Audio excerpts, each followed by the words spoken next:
Hello! 9:47 na. Pero ako nagmumuni-muni pa din. By the way,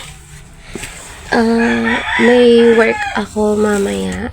Ang pasok ko ay 11. Ayun, may ubo ako. I-flex ko lang yung aming shoes. Kasi, binilan ako ni Daddy ng bagong shoes. And, gusto ko lang i-flex. Kasi hindi ko pa siya ma-post. Kasi gusto ko pag pinost ko to, meron akong magandang caption sa Facebook. Anyways, si Daddy lang yung nagbibigay sa akin ng mga ganito. Kasi, ever since nagkaroon ako ng karelasyon, sa hindi nakakaalam or hindi mo alam, ako yung laging nagbibigay.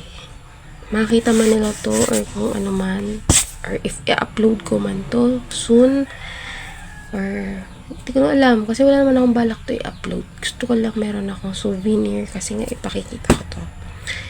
Kasi nga, ever since the world began, ever since na nagkaroon ako karelasyon, never ako nakatanggap ng regalo. Nakatanggap naman ako, pero alam mo yon, yung labag sa loob ko, hindi ko gusto yung regalo. Ito kasi si Daddy, maparaan to eh. Iba siya magbigay. On the spot siya magbigay. Or, halimbawa, galing na kami doon sa isang place na yon na may gusto ako.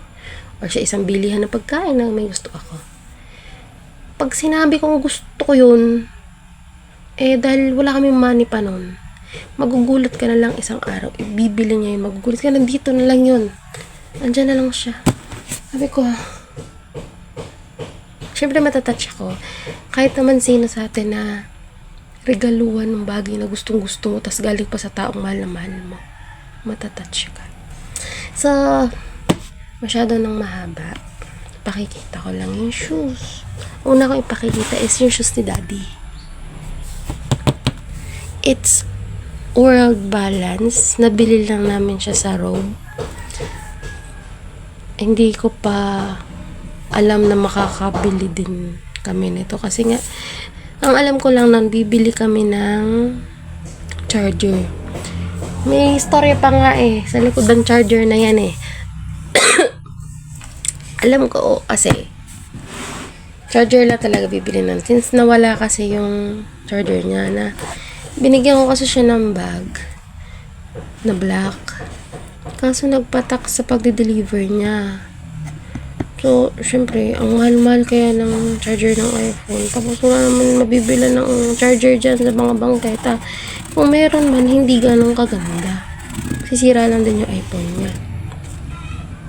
Kaya, ang ginawa namin, punta kaming Rogue. Ang alam ko talaga, may pera siya, 700 or 1,000 or 1,500. Kasi nga, sabi niya, tigsa 700 lang naman yung charger. At pagdating namin doon, ang isang charger pala, 2,000. 951 na. Alisod si pasok, kaliligo pa ako. Bilis lang naman magbihis kasi nga, doon na ako mamamalansya kasi blackout ngayon, walang ilaw. Ayun. Bumili siya ng charger na halagang 2,000. Syempre, may martis ako. Kahit hindi ko abot yung counter, medyo mataas kasi yung counter.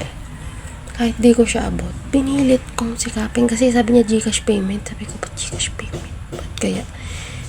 Pagtingin ko dun sa Gcash payment niya, may 14,000. 14,000, ba't may 14,000 dun? Siyempre maggugulat ka, saan galing yung 14,000? Sabi ko sa kanya, saan galing yan? Tawa-tawa lang siya, di siya umiimik. Hanggang sa'yo. Napaamin ko siya na nanalo yata siya. Or, hindi ko alam talaga ang totoong dahilan kung ba't may siya pera. Ang sabi niya lang sa akin ay G-Crypto. Yan lang. Maliban doon, wala na. Diyos ko. pumunta kami doon sa ano, hindi, naglalakad pa kami. Sabi niya, gusto mo kumain, mami? Dahil alam ko wala kaming pera or busog din naman nga ako noon. Gutom, pero busog. Gutom na, alam mo yon, gutom ka, pero ayaw mong bumili kasi ang mamahal ng pagkain sa mall. Sabi ko, di, pumunta pa nga kami na ng food court, wala di kami nabili kasi ang mahal. Namamahalan na ako sa halagang 150 na pagkain pataas na alam ko namang hindi agad ako mabubusog. Kasi pwede ako magluto ng halagang 150 pesos. Ulam na namin yun hanggang kinabukasan. Mababaon na namin yun sa work. So, yun na nga. Punta kami supermarket. Di ko kalaing ibibili niya ako ng sapatos. Na yung sapatos na yun ay 2021 ko pang pinag-iipunan na hindi ko mabili-bili. Ay, flex ko na nga lang muna yung shoes ni Daddy. Ayan yung shoes ni Daddy. Color blue. Blue yung lalagyan. Pero yung mismong shoes is black. Yan. May kulay yan. Pero dito ba? That's the shoes. Hindi kasi masyado malinaw sa cellphone ko. Hindi pa ako naka-iPhone eh. Pero hopefully, bago mag-January may iPhone na ito. I love you, Daddy. Huwag na ipakita yung price. Pero ito ay nagkakahalagang 2,000 above. 2,500 above.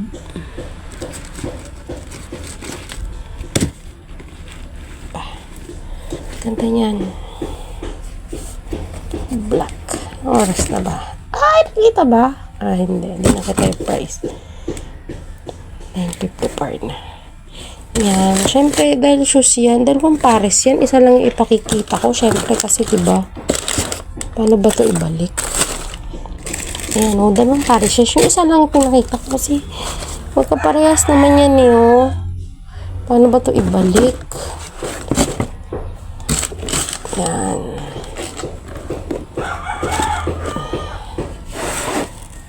Diba? Ayan yung shoes ni Daddy.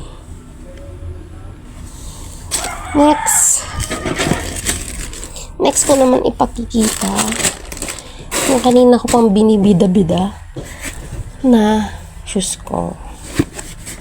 Andito siya sa ilalim. Alam niyo ba, ako kasi nung bata ako, excuse me, pag binibilan ako ng gamit ng parents ko, kahit notebook yun inaamoy ko bawat hibla ng notebook. At hindi rin makakataka sa akin itong sapatos na ito. Inaamoy ko talaga yung bukas ito dito. O, diba? Napakaganda. Oh, medyo malaki lang to sa akin kasi size 8. Kasi yung pinakaganto niya, makapal. Kaya okay lang na 8 kasi sis malapad-lapad yung paa ko. Ang allowance niya na hanggang dito, para akong bata. Parang lalaki pa yung paa. Diba? Very classic. White na may konting design. Na yan. Well balance din yan. Oh. Diba? Siguro, sa panahon ngayon, ang etong halagang ganito na sapatos, ewan ko lang siguro sa panahon noon, napakalaking halaga na ng ganitong sapatos kaya hindi ko mabili-bili. Pero ngayon kasi, ang pera ngayon ay mura na. Kumbaga, mahirap kitain, pero madaling gastusin. Basta magigits nyo rin yun. Diba? Sabi ko, yogurt. Hindi ko makakatapos sa akin. Lagi ko yung ginaganyan. Naamoy-amoy ko yan kasi ang bango. Alam mo yung amoy, iba kasi pag binili mo sa palengke. Ang amoy pag binili mo sa palengke, parang amoy China, ganun. Ay, China, oo, China ang word balance. Pero, kumbaga, iba kasi pag sa mall mo siya binili, nakakahon. Nakakahon din naman sa palengke, pero yung amoy branded, hindi amoy palengke na parang kung sino-sino na sumuot, ganun. Sino-sino na sumukat. Ito kasi, amoy mall. Tapos may mga paganto pa siya. Ano ba kasi ito? So, yan. Ano pa? Amoy new. Sa daddy ko. I love you so much, Daddy. Dadamihan ko pa lalo yung pagmamahal sa'yo. Tunay yun. Sabi ko, sinasabi ko, hindi ka na naniniwala. So, sabi mo, trapa-trama. So, yan. Ayan yung dalawang shoes. At ang size namin ni Daddy ay ito. Kita ba? Si Daddy ay 10. Size 10. 43 sa shoes. Ako, hindi yan size 8. Ako ay 7.5 lang. Pero, size 8. Kasi nga, wala daw silang 7 eh. 6 lang yung available doon. Okay. Dahil 10 na, 9:50 na, naliligo na ako guys.